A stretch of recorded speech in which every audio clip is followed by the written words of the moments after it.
तो हाँ जी भाई लोग, आज तुम्हारा मैं कंप्लीट करने वाला हूँ, वो है पीक ब्लॉक है। ठीक है, पूरा 11th और 12th का पोर्शन जो है हम लोग कवर करेंगे, बहुत अच्छे से कवर करेंगे। ठीक है, और जिनको लग रहा है ना कि लेक्चर बहुत शॉर्ट है ड्यूरेशन का, तुम सभी को ना ओपन चैलेंज दे रहा हूँ। ठीक है, तुम पीवाईक्यूज उठा लो, कोई भी कोचिंग का मॉड्यूल उठा लो, तुमसे सारे क्वेश्चंस बनेंगे। और ये इतना इंपॉर्टेंट है, अगर तुम ये करके नीट के एग्जाम में जाओगे ना, इवन जेई के एग्जाम में जाओगे ना, तुम्हारा सब कुछ कवर हो जाएगा अच्छे से। ठीक है, एक भी क्वेश्चन यहाँ से बाहर नहीं आने वाला, ये ध्यान रखना मेरी बात को।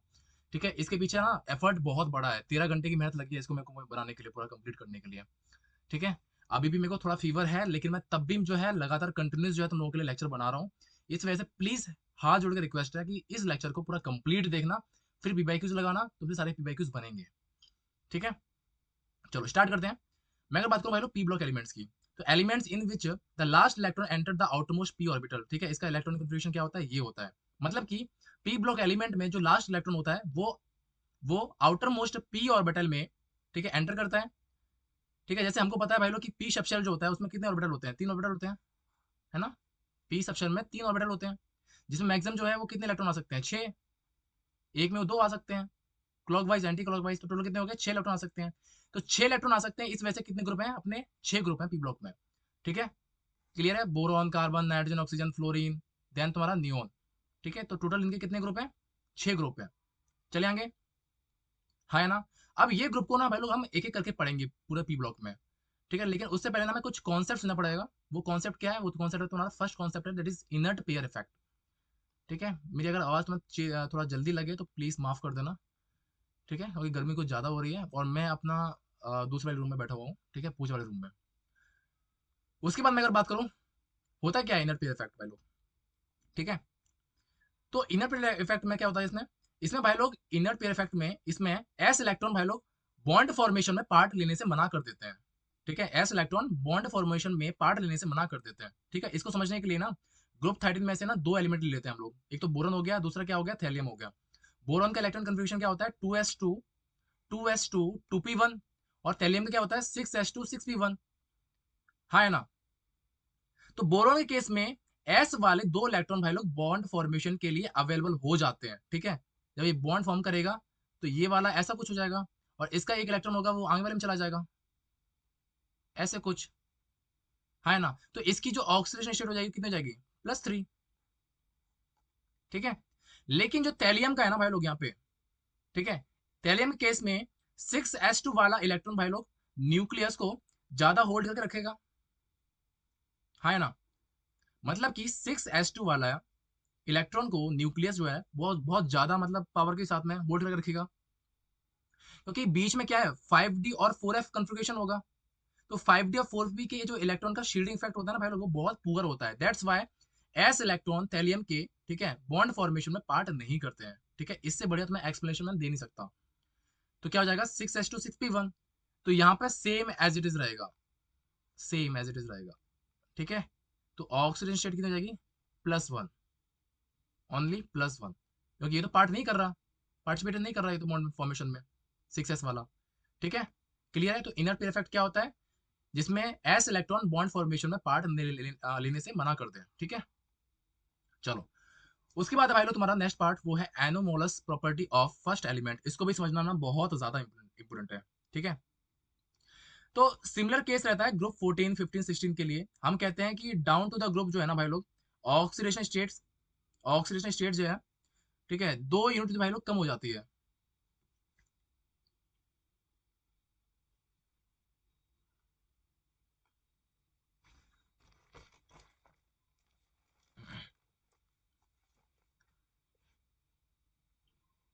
तो भाई लोग अगर हम देखें anomalous property of first element, ठीक है, तो पी ब्लॉक के जो फर्स्ट मेंबर है ना तुम्हारे, बोरॉन, एल्यूमिनियम, गैलियम, ये इसकी जो पूरा ग्रुप है ये।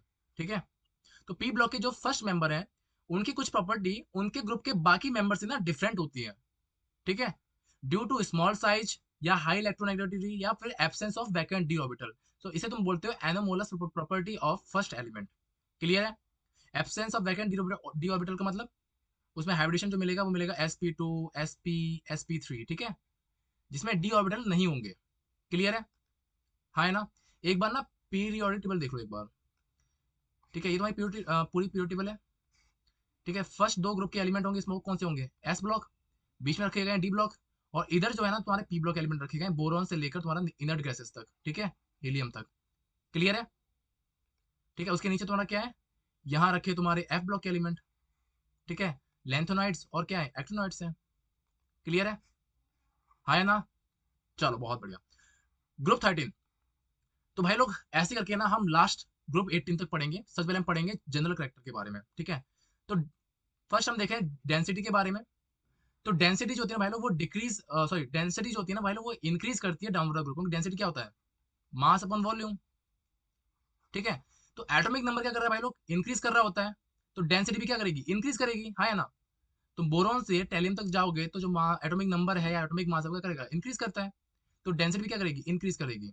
तो बॉइलिंग पॉइंट भाई लोग डिक्रीज करता है डाउनवर्ड द ग्रुप में, ठीक है। तो इसमें कोई एक्सेप्शन नहीं है, लेकिन हम एक्सेप्शन अब पढ़ने वाले हैं, क्योंकि इनऑर्गेनिक केमिस्ट्री पढ़ी, एक्सेप्शन नहीं पढ़ा तो कुछ नहीं पढ़ा, ठीक है। देखो, फर्स्ट हम देखें भाई लोग, तुम्हारा वो है एटॉमिक साइज। ये तुमने ना पूरा तुम्हारा जो पी ब्लॉक है ना भाई लोग, ये तुम्हारा केमिकल बॉन्डिंग और जो तुम्हारा वो वाला ना पीरियड टेबल वाला चैप्टर जो होता है, ठीक है, वो तुम्हारा सब कुछ कवर कर लेगा अच्छे से। ओके, एटॉमिक साइज के बारे में हम बात करें, तो एटॉमिक साइज भाई लोग सबसे कम होगा बोरॉन का, उसके बाद गैलियम, एलियम, एल्यूमिनियम, इंडियम और थैलियम, ठीक है। थैलियम का जो है भाई लोग सबसे ज्यादा होता है। होना जो तो चाहिए था क्या, होना चाहिए था एल्यूमिनियम का कम होना चाहिए था as compare to the gallium, लेकिन यहाँ पे उल्टा हो रहा है, किस वजह से, due to poor shielding of D electron, ठीक है। क्लियर है। नेक्स्ट देखो, इलेक्ट्रोनेगेटिविटी। इलेक्ट्रोनेगेटिविटी जो होते हैं भाई लोग, अगर मैं बात करूं तुम्हारा साइज का, तो एटॉमिक साइज जो है ना, लेफ्ट टू राइट पीरियड में क्या होता है, डिक्रीज करता है, टॉप टू बॉटम क्या करता है, इंक्रीज करता है। अगर मैं आयनेशन की एनर्जी की बात करूं, ठीक है, आयनेशन एंथैल्पी की बात करूं, इलेक्ट्रोनेगेटिविटी की बात करूं, तो वो लेफ्ट टू राइट जाने पर इंक्रीज करेंगे, और टॉप टू बॉटम क्या करता है, डिक्रीज करता है। क्लियर है। तो इलेक्ट्रोनेगेटिविटी का ऑर्डर क्या हो जाएगा, बोरॉन, उसके बाद थैलियम, इंडियम, गैलियम और एल्यूमिनियम, ठीक है, उल्टा चल रहे हैं, ठीक है। बोरॉन की सबसे ज्यादा होगी, उसके बाद यहाँ से जो है इसका ऑर्डर उल्टा उलट जाएगा, एल्यूमिनियम, गैलियम, इंडियम, थैलियम, ठीक है। क्लियर है। मेल्टिंग पॉइंट, मेल्टिंग पॉइंट का ऑर्डर ये होता है, सबसे ज्यादा boron, aluminium, gallium, indium, thallium, ठीक है। तो यहाँ पर थैलियम का ज्यादा होता है। क्लियर है। तो melting point initially value decrease करता है, उसके बाद एक बार जहाँ पर ध्यान रखना, मेल्टिंग पॉइंट ना बहुत ज्यादा पूछा जाता है, ठीक है।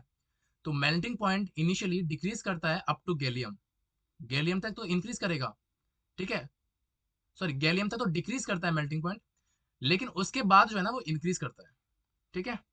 यहाँ मैंने लिखा रखा है, स्टेटमेंट देख रखा है। उसके बाद है आयनेशन एंथैल्पी। तो आयनेशन एंथैल्पी बोल दो या आयनेशन एनर्जी बोल दो, ठीक है। तो वो लेफ्ट राइट क्या करती है, इंक्रीज करती है, टॉप टू बॉटम क्या करेगी, डिक्रीज करेगी, लेकिन यहाँ पे ये एक्सेप्शन है।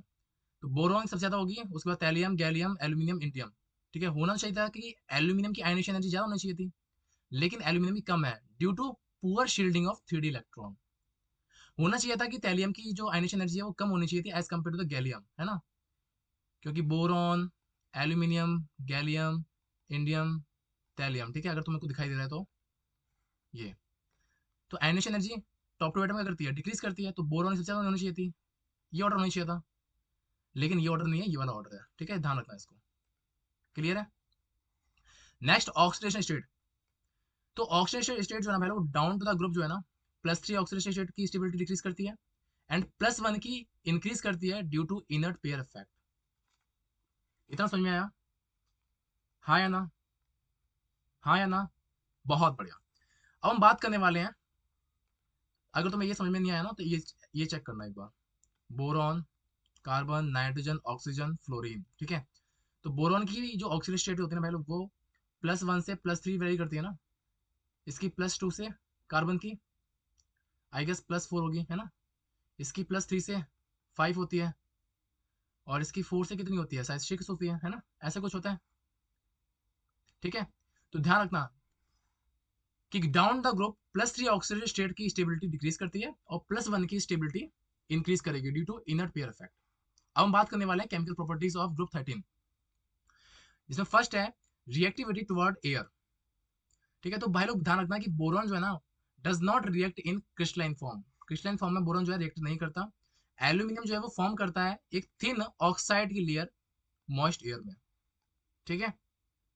मॉइस्ट मतलब कि जहाँ नमी होगी ना वातावरण में, वहां पे एटमोस्फेयर में। बीएन क्या है, बीएन भाई लोग तुम्हारा एक इनऑर्गेनिक ग्रेफाइट है, ठीक है। ऑक्साइड्स जो होते हैं बोरोन के, वो एसिडिक होते हैं, एल्यूमिनियम और गैलियम के एम्फोटेरिक होंगे, इंडियम और थैलियम के कैसे होंगे, बेसिक होते हैं। क्लियर भाई लोग। अब देखो second, reactivity toward acids and alkalis. ठीक है, एक मिनट रुकना। ठीक है, देखो यहाँ पे क्या है, यहाँ पे मैंने एल्यूमिनियम की रिएक्शन HCl के साथ में करा दी, एसिड है तो एल्यूमिनियम क्लोराइड बन गया। ठीक है, दूसरा मैंने एल्यूमिनियम की रिएक्शन सोडियम हाइड्रोक्साइड के साथ करा दी मैंने। ठीक है, तो बना क्या, सोडियम टेट्रा हाइड्रोक्सी एल्यूमिनेट बना। ठीक है, बहुत ज्यादा इंपॉर्टेंट रिएक्शन है ये। थर्ड देखो, थर्ड है तुम्हारा भाई लोग रिएक्टिविटी टुवर्ड हैलोजेंस। ठीक है, तो ग्रुप 13 के जो एलिमेंट होते हैं वो रिएक्ट करते हैं भाई लोग हैलोजन के साथ में और फॉर्म करते हैं EX और EX3 टाइप के हैलाइड्स। ठीक है, और ध्यान रखना है सबसे ज्यादा इंपॉर्टेंट, एक्सेप्शन ही ज्यादा पूछता है कि जो TLX3 है, ठीक है, वो भाई लोग फॉर्म नहीं होगा। TLX3 भाई लोग फॉर्म नहीं होता, ध्यान रखना ये। बाकी सब फॉर्म हो जाएंगे लेकिन TLX3 फॉर्म नहीं होता। इतना क्लियर है, हाँ या ना, हाँ या फिर ना। ठीक है, ठीक ठीक। अब यहाँ पे ना एक चीज और छूट गई है कुछ शायद, नहीं ऐसा कुछ है नहीं, है ना। ठीक है, नेक्स्ट देखो, ग्रुप 14। तो भाई लोग अगर हम ग्रुप 14 की अगर बात करें, ठीक है, तो जनरल कैरेक्टर्स के लिए एटॉमिक साइज अगर हम देखें ग्रुप 14 के लिए, तो एटॉमिक साइज जो होता है ना भाई लोग वो इंक्रीज करेगा डाउन टू द ग्रुप, जो मैं तुमको बताया था पहले स्टार्टिंग में। ठीक है, तो इसका ऑर्डर हो जाएगा ये। और बॉइलिंग पॉइंट भी क्या करता है भाई लोग, डिक्रीज करेगा डाउन टू द ग्रुप में। ठीक है, एटॉमिक साइज इंक्रीज करता है, बॉइलिंग पॉइंट क्या करेगा, डिक्रीज करेगा। क्लियर है, हाँ है ना। अब देखो एक्सेप्शन ग्रुप 14 के, जिसमें सबसे पहले जो है वो है आयनेशन एंथैल्पी है या फिर आयनेशन एनर्जी है। तो डाउन टू द ग्रुप क्या क्या करेगी, डिक्रीज करना चाहिए। ठीक है, लेकिन कार्बन से लेकर लेड, जर्मेनियम तक तो ठीक है, लेकिन लेड और टिन में टिन की ज्यादा होनी चाहिए थी, लेकिन टिन की कम है ionisation energy due to lanthanoid contraction. Clear है। सेकंड, मेल्टिंग पॉइंट भाई लोग, कार्बन, सिलिका, जर्मेनियम, टिन और लेड, हाँ या ना। जो तुम्हारा ये है टिन है, इसकी ज्यादा होना चाहिए थी मेल्टिंग पॉइंट, लेकिन टिन का कम है as compare to the lead. Clear है, क्योंकि मेल्टिंग पॉइंट जो होती है डाउनवर्ड ग्रुप क्या करती है, डिक्रीज करता है मेल्टिंग पॉइंट भी। ठीक है, डेंसिटी का ऑर्डर हो जाएगा ये, इलेक्ट्रोनेगेटिविटी का ऑर्डर हो जाएगा ये, और नेक्स्ट है तुम्हारा ऑक्सीडेशन स्टेट।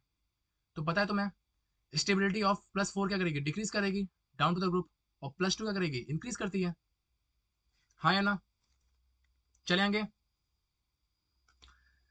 नेक्स्ट देखो, पहले जो रिएक्टिविटी है टुवर्ड है ऑक्सीजन। ठीक है, मेन हेडिंग क्या है, केमिकल प्रॉपर्टीज। तो केमिकल प्रॉपर्टीज में हम फर्स्ट पढ़ने वाले हैं वो है रिएक्टिविटी टुवर्ड ऑक्सीजन। तो भाई लोग यहाँ पे ना तुम्हारे दो टाइप के ऑक्साइड्स बनेंगे, EO टाइप और दूसरा बनेंगे EO2 टाइप। ठीक है, हाँ या ना। अब मेरे को समझ में आ गया कि ऊपर क्या आप लोगों ने चीज छोड़ी है। ठीक है, आ जाओ, ये reactivity toward air, reactivity toward air, तो यहाँ पे मैं मेंशन कर दे रहा हूँ। ठीक है, तो यहाँ पे जो भाई लोग तुम्हारे बनेंगे, ठीक है, एमोर्फस ब्रोमीन और एल्यूमिनियम में एयर में अगर हम हीट करने पर हमें ना ऑक्साइड मिलता है। ठीक है, ऑक्साइड मिलेगा प्लस नाइट्राइड मिलता है, नाइट्राइड। ठीक है, एमोर्फस का अगर हम रिएक्शन कराएं ऑक्सीजन के साथ में तो बनेगा E2O3 टाइप। ठीक है, अगर मैं नाइट्रोजन के साथ में रिएक्शन कराता हूँ तो बनता है EN टाइप। EN मतलब कि नाइट्राइड। क्लियर है। एमोर्फस ब्रोमीन, कुछ भी हो सकता है यहाँ पे, बोरॉन, एमोर्फस बोरॉन और एल्यूमिनियम, ठीक है, ये एयर में हीट करने पर ऑक्साइड, ऑक्साइड और नाइट्राइड देते हैं। फिर से रिपीट कर रहा हूं, ठीक है, कि एमोर्फस बोरॉन और एल्यूमिनियम एयर में हीट करने पर, एयर में हीट करने पर क्या क्या कर रहे हैं, ऑक्साइड दे रहे हैं और नाइट्राइड दे रहे हैं। चले आएंगे, बहुत बढ़िया, बहुत बढ़िया। केमिकल प्रॉपर्टीज बता दिया मैंने तुमको। ठीक है, दो टाइप के ऑक्साइड बनेंगे, EO और EO2 टाइप। ठीक है, अब यहाँ पे ना इंपोर्टेंट पार्ट क्या है, ये है, ये कार्बन मोनोऑक्साइड जो होता है वो क्या होता है, न्यूट्रल होता है। ठीक है, उसके बाद जो लेड के जो ऑक्साइड्स हैं, PbO, SNO, PbO2, SNO2, ये सारे के सारे एम्फोटेरिक के हैं। ठीक है, मैंने तुमको ट्रिक भी बताई है, ट्रिक पीरियड टेबल में। उसके बाद कार्बन डाइऑक्साइड, SiO2, ये सारी सारी कैसे हैं भाई लोग, एसिडिक हैं। हाँ है ना, हाँ है ना। जो भाई लोग यहाँ पे सिलिका ऑक्साइड है, SiO, ठीक है, ये एग्जिस्ट करता है ओनली एट हाई टेम्परेचर। ये पॉइंट भी ध्यान रखना, जो इंपोर्टेंट है ना भाई लोग, जितना ज्यादा इंपोर्टेंट हो सकता है ना, वो सब कुछ मैंने बताने का ट्राई किया है, ठीक है। सेकंड केमिकल प्रॉपर्टी में आता है रिएक्टिविटी टुवर्ड वाटर। तो अगर मैं कार्बन, सिलिका, जर्मेनियम की रिएक्शन अगर मैं वाटर के साथ में कराऊंगा तो कोई रिएक्शन नहीं होती, ठीक है, मोस्ट इंपोर्टेंट है ये। अगर मैं टिन की रिएक्शन वाटर के साथ कराऊं, वाटर कौन सा है, स्टीम वाटर है, ठीक है, तो SnO2 बनेगा प्लस हाइड्रोजन जो है भाई लोग रिलीज होगी, ठीक है। अब यहाँ पे एक और पॉइंट समझना कि lead does not react with water due to protective oxide film formation, ठीक है। लेड जो है वो वाटर के साथ रिएक्ट नहीं करेगा, क्यों, क्योंकि भाई लोग एक फिल्म का फॉर्मेशन हो जाता है, एक परत जो है बन जाती है, जिसकी वजह से लेड रिएक्ट नहीं करता वाटर के साथ में। नेक्स्ट आ जाओ, रिएक्टिविटी टुवर्ड हेलोजन, ठीक है। तो हेलोजन के साथ में ग्रुप 14 की जो एलिमेंट्स हैं, ठीक है, वो रिएक्शन करके हैलाइड्स का फॉर्मेशन करते हैं, EX2 और EX4 टाइप के। मोस्ट ऑफ टाइप के बायोलॉजी जो तुम्हारे, मोस्ट ऑफ द जो टेट्रा हैलाइड्स होते हैं, ठीक है, most of the tetra halides जो होते हैं,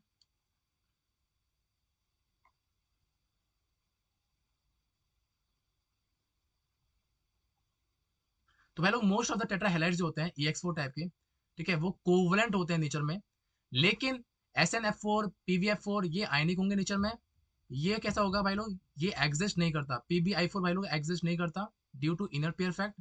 और जो SiCl6 2- है, ये भी एग्जिस्ट नहीं करेगा due to bigger size of chlorine, ठीक है, क्योंकि यहाँ पे कितने हैं, Cl6 है, ठीक है, तो 6 क्लोरीन आयंस हैं, तो 6 क्लोरीन आयंस क्या होंगे भाई लोग, एक्यूमुलेट नहीं हो पाएंगे, ठीक है। चलो, अब हम बात करने वाले हैं एलोट्रॉप ऑफ कार्बन। तो एलोट्रॉप ऑफ कार्बन में दो फॉर्म आती हैं, एक तो आती है क्रिस्टलाइन फॉर्म आती है, दूसरी आती है तुम्हारी एमोर्फस फॉर्म। क्रिस्टलाइन फॉर्म में तुम्हारा आता है डायमंड आता है, ग्रेफाइट आता है, फ्लोरीन आता है। और जो एमोर्फस फॉर्म होता है ना, उसमें तुम्हारा आता है कार्बन ब्लैक, कोक हो गया, चारकोल हो गया, ये सारा कुछ, ठीक है। और जो ये एमोर्फस फॉर्म है ना तुम्हारे, दीज आर इम्प्योर फॉर्म, किसके, ग्रेफाइट के और एन फ्लोरिन्स के, ठीक है भाई लोग। चलो, डायमंड की अगर हम बात करें, एलोट्रॉप ऑफ कार्बन में फर्स्ट क्या है, डायमंड है, ठीक है, जो कि क्रिस्टलाइन फॉर्म है। तो डायमंड क्या है भाई लोग, रिजिड 3D नेटवर्क है कार्बन एटम का, ठीक है, एनसीईआरटी में एक बार चेक कर लेना इसका डायग्राम। sp3 हाइब्रिडाइज्ड है कार्बन इसका, और नॉन एरोमेटिक है, ठीक है।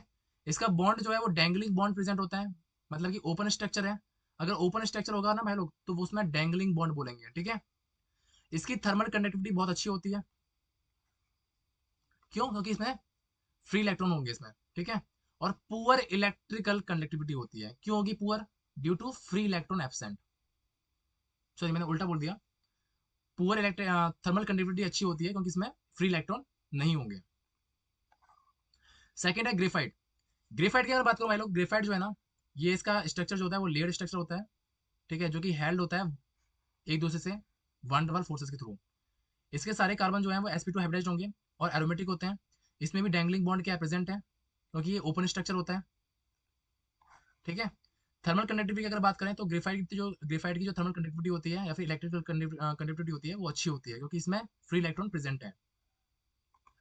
अगर मैं फ्लोरीन की अगर बात करूं भाई लोग, तो इसमें एक केस बनता है कि जब ग्रेफाइट को हम इलेक्ट्रिक आर्क की प्रेजेंसी में और इनर्ट गैस की प्रेजेंसी में, ठीक है, रिएक्शन कराते हैं ग्रेफाइट को, ठीक है, तो वो फ्लोरीन में चेंज हो जाता है। और फ्लोरीन में भाई लोग दो टाइप के फॉर्म होते हैं जो हमसे हमें ना बनते हैं, C60 से लेकर C60 से लेकर C350 तक हमें फॉर्म मिलेंगे, लेकिन उसमें सबसे ज्यादा जो मेनली मिलेगा ना, वो हमें मिलेगा C60 फॉर्म, ठीक है, जिसे तुम लोग नाम देते हो C60 को बक मिंस्टर फ्लोरीन, ठीक है, क्लियर है।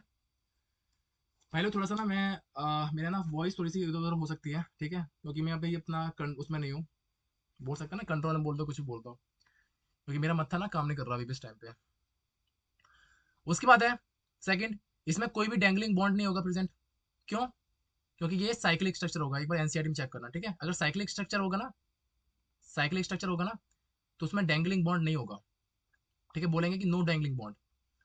उसके बाद भाई लोग जो ये तुम्हारा फ्लोरीन है, ये 26 मेंबर की रिंग होती है और 12 5 मेंबर की रिंग है, ठीक है, एक बार चेक करना एनसीईआरटी में। sp2 हाइब्रिडाइज्ड कार्बन होता है इसका सभी, और एरोमेटिक होते हैं।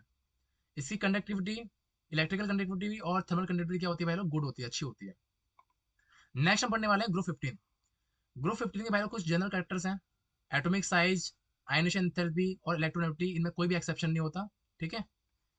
एटॉमिक साइज और बॉइलिंग पॉइंट इंक्रीज करता है डाउन टू द ग्रुप, ठीक है, ध्यान रखना ये डाउन टू द ग्रुप मतलब होता है ऊपर से नीचे आने पर, ठीक है, क्लियर है भाई लोग। तुम्हारे जो वर्टिकल है ना, वर्टिकल तुम्हारे ग्रुप्स होते हैं, ठीक है, और जो हॉरिजॉन्टल है वो तुम्हारे पीरियड्स होते हैं, ठीक है। तो डाउन टू द ग्रुप क्या है, ये तुम्हारे ग्रुप्स हैं।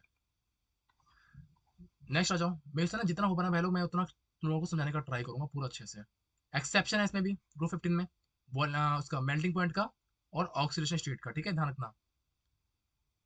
सॉरी, ऑक्सीडेशन स्टेट का कोई इसका वो नहीं है, एक्सेप्शन नहीं है, सिर्फ मेल्टिंग पॉइंट का एक्सेप्शन है, ठीक है।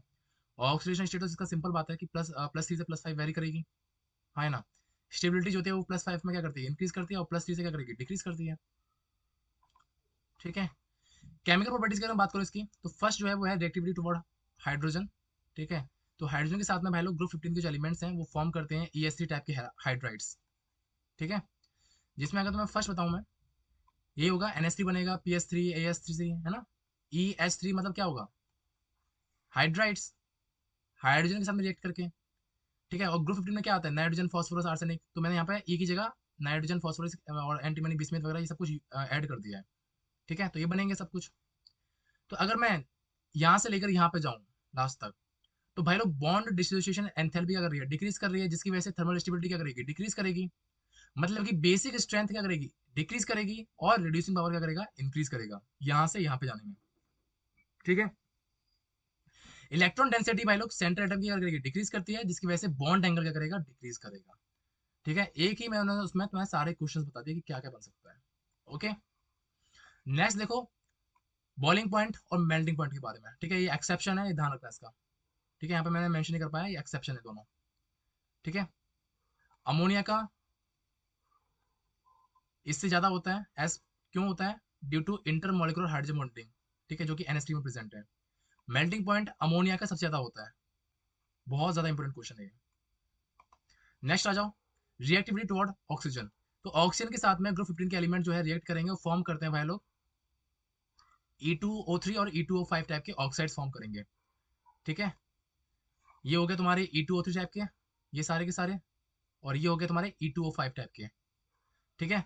अगर मैं इनको कंपेयर करूं, यहाँ से लेकर अगर मैं हम यहाँ पे जाएं, ठीक है, तो डाउन टू द ग्रुप क्या करती है भाई लोग, मेटेलिक कैरेक्टर क्या करता है, इंक्रीज करता है। अगर मेटेलिक कैरेक्टर इंक्रीज कर रहा है डाउन टू द ग्रुप में, वो करता ही है, ठीक है। तो एसिडिक स्ट्रेंथ क्या करेगी, डिक्रीज करती है, ठीक है। इसमें तो कोई एक्सेप्शन नहीं है।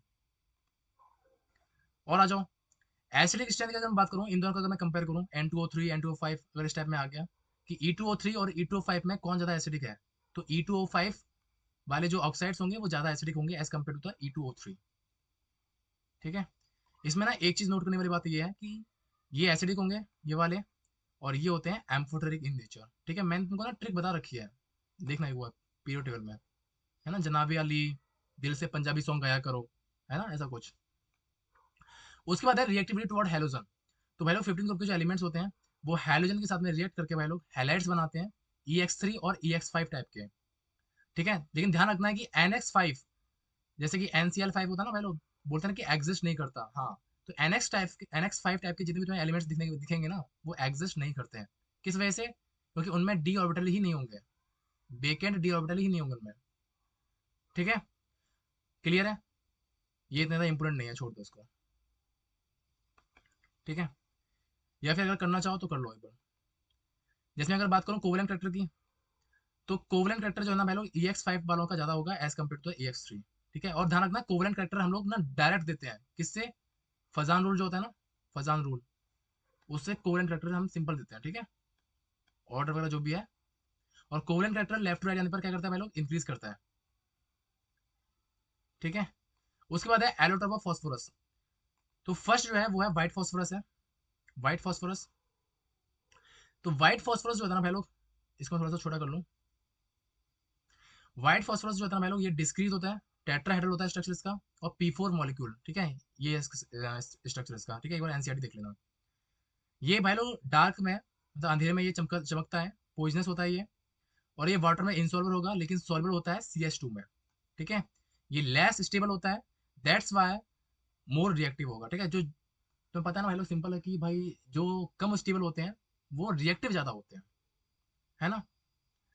इस वजह से एयर में अगर हम इसको ना ओपन करके रख देना व्हाइट फॉस्फोरस को, तो ये एयर के साथ में ना भाई लोग, एयर के साथ ना मतलब जलने लगता है ये, और ये P4O10 देता है, व्हाइट फ्यूम्स, मतलब कि सफेद सफेद जो धुएं होते हैं ना, वो देने लगता है, ये रिएक्शन था अपना। उसके बाद है रेड फॉस्फोरस। रेड फॉस्फोरस, तो भाई लोग रेड फॉस्फोरस जो है ना, इस थोड़ा सा पास कर ले रहा है, दिखाई नहीं दे रहा मुझे। रेड फॉस्फोरस भाई लोग, ये चेन्स होती हैं P4 मॉलिक्यूल्स की, जो कि एक दूसरे से बंधी रहती हैं इस टाइप की, ठीक है। ये रेड फॉस्फोरस जो है ना, वो फॉर्म्ड होता है by heating of white phosphorus at 573 kelvin, ठीक है, कुछ दिन तक गर्म करने पर, ठीक है। अगर हम व्हाइट फॉस्फोरस को 573 केल्विन टेम्परेचर पर कुछ दिन तक गर्म करें ना, तो हमें रेड फॉस्फोरस मिलता है, ठीक है। इसमें ना आयरन ग्रे जो लस्टर्स होता है वो होता है, और ये ग्लो नहीं करेगा डार्क में, और ये पॉइजनस नहीं होता, ठीक है। और जो ये वाला फॉस्फोरस है, ये इनसॉल्युबल होता है वाटर में, एज वेल एज CH2। उसमें CH2 में सॉल्युबल था, लेकिन यहाँ पे वाटर में और CH2 दोनों में क्या है, इनसॉल्युबल है, ठीक है। ये बहुत कम जो है रिएक्टिव होता है as compare to the white phosphorus, ठीक है। उसके बाद लास्ट तुम्हारा वो है ब्लैक फॉस्फोरस। ब्लैक फॉस्फोरस में भाई लोग तुम्हारे दो फॉर्म्स होते हैं, एक तो होता है अल्फा फॉर्म होता है, दूसरा होता है बीटा फॉर्म। तो जब हम रेड फॉस्फोरस को गर्म करते हैं 803 केल्विन टेम्परेचर पर विद सील्ड ट्यूब में, ठीक है, तो हमें मिलता है अल्फा ब्लैक फॉस्फोरस मिलता है, ठीक है, ये फर्स्ट फॉर्म इसका। जब हम उसको 473 केल्विन पर रेड फॉस्फोरस को गर्म करते हैं हाईली प्रेशर के साथ में, तो हमें मिलता है बीटा ब्लैक फॉस्फोरस, ठीक है, बीटा फॉर्म मिलता है, ठीक है। टेम्परेचर का बस डिफरेंस है। यहाँ पे एक बात नोट करेंगे कि हाईली पॉलीमेरिक और मोस्ट स्टेबल जो है ना एलोट्रॉप फॉस्फोरस का, ठीक है, वो इनसॉल्युबल होता है वाटर में as well as CH2। Clear है। कौन सा था वो, कौन सा था, कौन सा था, ये वाला रेड फॉस्फोरस, ठीक है। चलो, ग्रुप 16। ग्रुप 16 के पहले कुछ जनरल फीचर है, ठीक है, ध्यान रखना। वही आ गया size, melting point, boiling point और डेंसिटी। ये डिक्रीज करेंगे लेफ्ट टू राइट, और इंक्रीज करते हैं डाउन टू द ग्रुप में, ठीक है। कोई एक्सेप्शन नहीं है, एक्सेप्शन ये है इलेक्ट्रॉन गेन एंथैल्पी और ऑक्सीडेशन स्टेट के बारे में क्या बोलते हैं। ऑक्सीजन है तो +4 से +6 वेरी करेगी, है ना। तो स्टेबिलिटी ऑफ +6 डिक्रीज करेगी डाउन टू द ग्रुप, और +4 इंक्रीज करती है, ठीक है। उसके बाद ऑक्सीडेशन स्टेट ऑफ ऑक्सीजन, ये भी कभी कभी करना पूछ लेता है, ठीक है। ध्यान रखना OF2 में ऑक्सीजन की कितनी ऑक्सीडेशन स्टेट है, +2 है। H2 में कितनी है, ठीक है, एक बार सब में देख लेंगे। क्लियर है, क्लियर है। चलो, कैसे निकालते हैं ये मत पूछना है ना, क्योंकि मैंने बता रखा है, ठीक है भाई लोग। चलो, इंपॉर्टेंट पॉइंट्स हैं यहाँ पे कुछ, कि ऑक्सीजन क्या होता है भाई लोग। ऑक्सीजन का साइज जो होता है ना भाई लोग, वो छोटा होता है, स्मॉल होता है। इस वजह से वो फॉर्म करता है पी पाई मल्टीपल बॉन्ड्स, ठीक है। दैट्स वाई वो एग्जिस्ट करता है O2 फॉर्म में, ठीक है, जो कि उसका गैसेस फॉर्म है। सल्फर की अगर बात करें भाई लोग, सल्फर का साइज क्या होता है, बड़ा होता है ना, ऑक्सीजन कंपेयर में, ठीक है। तो ये फॉर्म नहीं करता मल्टीपल बॉन्ड्स को, जिसकी वजह से ये एग्जिस्ट करता है S8 के फॉर्म में। S8 क्या है, साइक्लो ऑक्टा सल्फर के फॉर्म में, ठीक है। S8 का स्ट्रक्चर देख लेना, कुछ इस हिसाब से स्ट्रक्चर मिलता है, ठीक है, क्राउन शेप का, ठीक है। जो राजा महाराजा या फिर महारानी का वो होता है ना, ताज होता है ना, हिंदी में बोले तो, हाँ वही। उसके बाद है केमिकल प्रॉपर्टीज। तो फर्स्ट है रिएक्टिविटी टुवर्ड हाइड्रोजन, ठीक है। तो तुम्हारे सिस्टम ग्रुप के जो भी एलिमेंट्स हैं वो हाइड्रोजन के साथ में रिएक्ट करके हाइड्रेट्स बनाएंगे, H2E टाइप का, ये रहे सारे, ठीक है। तो यहाँ मैंने तुमको बता दिया है कि अगर तुम यहाँ से यहाँ जाओगे ना, तो down to the group size क्या करता है, इंक्रीज करता है, ठीक है, जिसकी वजह से ओवरलैपिंग क्या करेगी, डिक्रीज करेगी, जिसकी वजह से बॉन्ड डिस्ट्रीब्यूशन एंथैल्पी डिक्रीज करती है, मतलब कि thermal stability increase, sorry, thermal stability क्या करेगी, डिक्रीज करेगी, और एसिडिक स्ट्रेंथ और रिड्यूसिंग पावर इंक्रीज करता है, ठीक है। क्लियर है। तो ये सब कुछ एक बार पढ़ लेंगे। एक्सेप्शन है यहाँ पे बॉइलिंग पॉइंट और मेल्टिंग पॉइंट का, ठीक है, ये ध्यान रखना है। वाटर का सबसे ज्यादा होता है बॉइलिंग पॉइंट और मेल्टिंग पॉइंट, जो कि होता है 100। किस वजह से होता है, क्योंकि इसमें हाइड्रोजन बॉन्डिंग प्रेजेंट होती है। नेक्स्ट है रिएक्टिविटी टुवर्ड ऑक्सीजन। तो भाई लोग जो भी तुम्हारी ऑक्सीजन की फैमिली है, ग्रुप 16, तो ग्रुप 16 के जो मेंबर्स हैं, वो एलिमेंट हैं, वो फॉर्म करते हैं ऑक्सीजन के साथ में रिएक्ट करके ऑक्साइड्स को, EO2 और EO3 टाइप के। ठीक है, तो ये तुम्हें जो ऊपर दिखाई दे रहे हैं ये EO2 टाइप का है ये, और नीचे EO3 टाइप के हैं। तो अगर तुम यहाँ से यहाँ जाओगे ना, तो down to the group bond energy क्या करती है, डिक्रीज करती है, तो ऑक्सीडाइजिंग पावर क्या करेगी, इंक्रीज करेगी। ठीक है, तो इसका ऑर्डर यहाँ से लेके यहाँ तक क्या हो जाएगा, बॉन्ड एनर्जी क्या कर रही है, डिक्रीज कर रही है, और ऑक्सीडेशन पावर क्या कर रही है, इंक्रीज कर रही है, यहाँ से लेकर यहाँ तक। ये एरो दिखाई दे रहा है ना। अगर मैं ऑक्सीडाइजिंग पावर की बात करूँ, तो EO3 और EO2 का अगर मैं कंपेयर करूँ, तो EO3 की ज़्यादा होती है। ठीक है, नेक्स्ट, रिएक्टिविटी टुवर्ड हैलोजन। तो भाई लोग ये फॉर्म करेगा, ग्रुप 16 के एलिमेंट्स हैलोजन के साथ में रिएक्ट करके दो टाइप के हैलाइड्स फॉर्म करता है, EX4 और EX6 टाइप के। और ध्यान रखना है OX6 टाइप का जो होता है ना भाई लोग, ठीक है, OX6 टाइप का जो हैलाइड होता है ना भाई लोग, वो पॉसिबल नहीं है ड्यू टू, क्योंकि इसमें कोई भी वैकेंट डी ऑर्बिटल नहीं होते हैं। ठीक है, और सबसे ज्यादा इंपॉर्टेंट है भाई लोग SF6, ये एक्सेप्शनली स्टेबल है भाई लोग ड्यू टू स्टेरिक हिंड्रेंस। ठीक है, अब देखो एलोट्रॉप ऑफ सल्फर। तो फर्स्ट जो सल्फर है वो है रोम्बिक सल्फर है, जिसको तुम लोग नाम देते हो अल्फा सल्फर। ठीक है, ये क्रॉन शेप होता है और येलो होता है कलर में। ठीक है, दिखाई दे रहा है ना ये क्रॉन शेप, ये। ठीक है, और ये स्टेबल होता है रूम टेम्परेचर पर। दूसरा क्या है, मोनोक्लिनिक सल्फर है, जिसे तुम नाम देते हो बीटा सल्फर। ये चेयर शेप होता है, NCERT एक बार चेक कर लेना। ठीक है, और कलरलेस होता है, और ये स्टेबल होता है एट 269 केल्विन टेम्परेचर पर, या फिर इससे ज़्यादा। ठीक है, इससे कम पर ये एक्टिव नहीं होता। और 269 केल्विन जो टेम्परेचर ना भाई लोग, इसको तुम लोग नाम देते हो ट्रांजिशन टेम्परेचर। ठीक है, ओके, 1 मिनट का मुझे थोड़ा रेस्ट दे दो यार, है ना, फिर स्टार्ट करते हैं।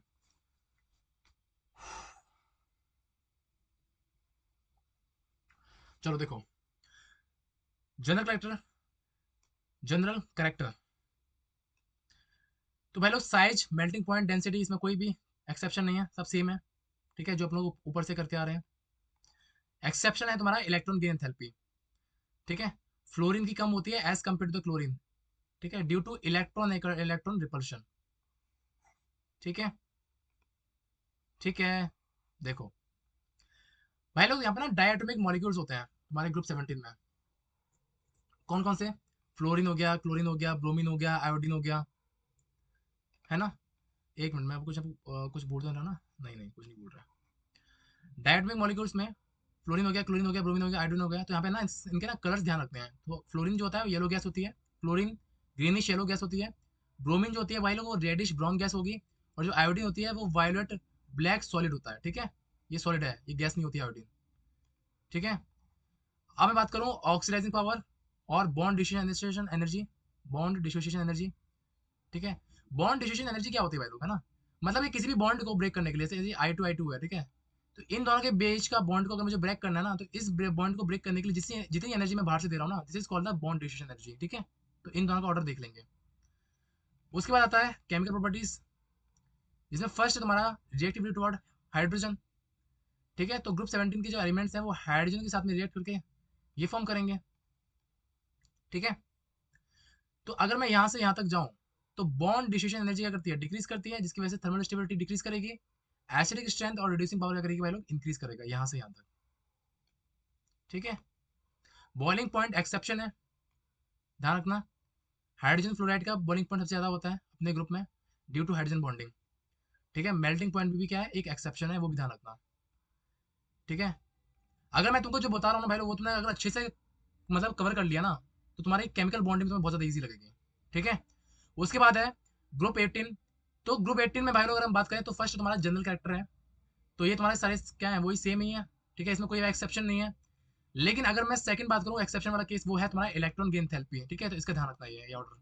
ठीक है, लास्ट कुछ तुम्हारे स्टेटमेंट्स इंपोर्टेंट हैं, जैसे कि inert gases has largest size in period table, क्योंकि लेफ्ट टू राइट जाने पर साइज इंक्रीज करता है, हाँ है ना, सॉरी, लेफ्ट टू राइट जाने पर साइज क्या करता है, डिक्रीज करता है। लेकिन पीरियड टेबल में जो इनर्ट गैसेज है वो सबसे कॉर्नर पर रखी हुई हैं, है ना, helium, neon, organ, krypton, xenon. तो टॉप टू बॉटम आने पर क्या होगा, साइज इंक्रीज करेगा। ठीक है, तो inert gases has largest size in periodic table due to van der Waals radius. ठीक है, और इनर्ट गैसेज में भाई लोग क्या होता है, ये इनर्ट गैसेस हाईली स्टेबल होती हैं due to completely filled orbitals, है ना, क्योंकि इनमें कोई भी क्या होता है, मैं लोग कोई भी सबसे खाली नहीं होता। इनमें कंफर्मेशन जो मिलेगा क्या मिलेगा, 2s2 मिलेगा या 2p6 मिलेगा, ठीक है, एक भी इलेक्ट्रॉन खाली नहीं मिलेगा इसमें, ठीक है, कोई भी सबशेल। उसके बाद है इनर्ट गैसेस में, इनर्ट गैसेस की जो आयनेशन एनर्जी होती है वो बहुत ही ज़्यादा हाई होती है due to stable electronic configuration, ठीक है, पता ही है, ठीक है, स्टेबल होता है कन्फिग्रेशन इसका। और इनर्ट गैसेस का लो मेल्टिंग पॉइंट होगा और बॉइलिंग पॉइंट होगा due to weak van der Waals forces, ठीक है।